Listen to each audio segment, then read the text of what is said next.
Hey folks, my name's Ed Trevors. My pronouns are he, him, and his. I'm an Anglican priest serving in the beautiful parish of St. Margaret of Scotland that sits on the ancestral and on the unceded territory of the Mi'kmaq people. Gwe.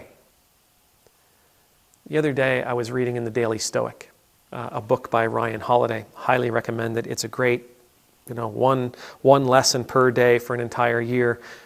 Wash, rinse, repeat. It's brilliant. Anyway, he offers a quote from Marcus Aurelius. And the quote, to paraphrase it, says, life isn't a dance, life is a wrestling match. That life throws these obstacles at us and these challenges at us, and we need to be prepared for them like a wrestler is prepared for an opponent. And we need to wrestle them to the ground. To live an artful life requires us to be prepared to be prepared for the struggle.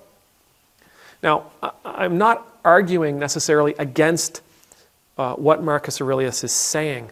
I believe there's validity to it. I think we can take what he said, and I think we can glean a lot of information out of it. Yeah, we do need to be ready. We need to be prepared.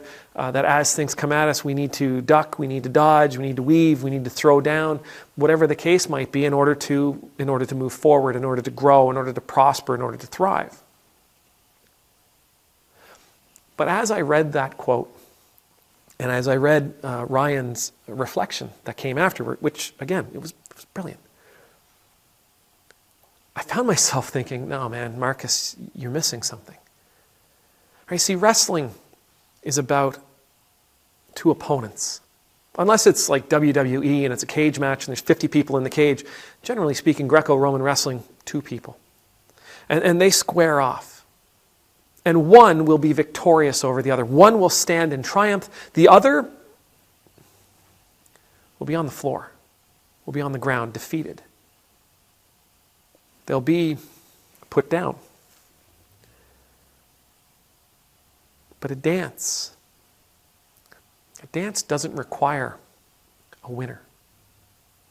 And if we look at what comes our way as though it's an opponent, then we can build within ourselves a sense that we must somehow be victorious in order to feel like we've achieved something, or in order to feel like we've grown, or in order to feel like we've acted and behaved and achieved the success that we feel we should achieve. But again, in dance, there's no opponent. There's just the dance.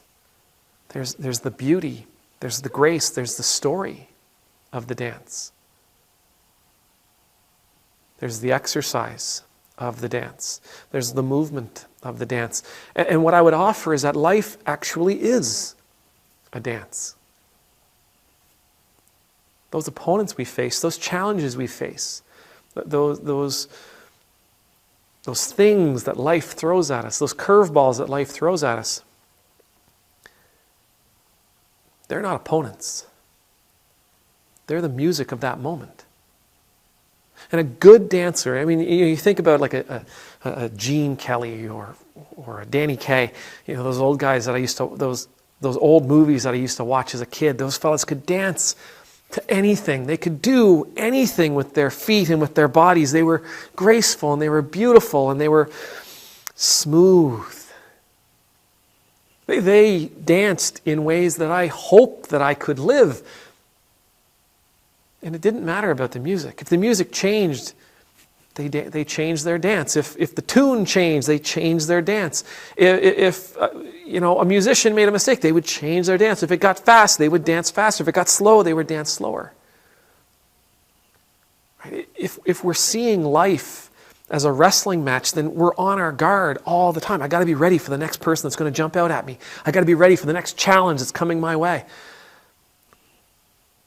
We're always primed. And that's a difficult way to live. But if we see life as a dance, we're listening, we're watching, we're feeling our way through.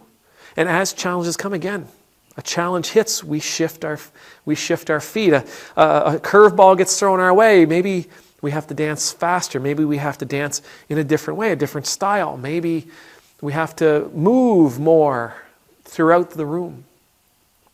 And as the music, as life calms down, well, we can calm down in our dance. We can adjust as we hear this new music, this calming, soothing, peaceful music.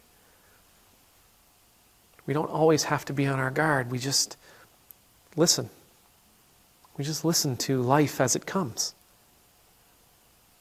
No, we might not always be prepared, and no, we may not know the proper steps for that moment. But a good, artful dancer, a practiced dancer, a thinking, feeling, calm dancer, they'll find a way of making that moment a beautiful moment.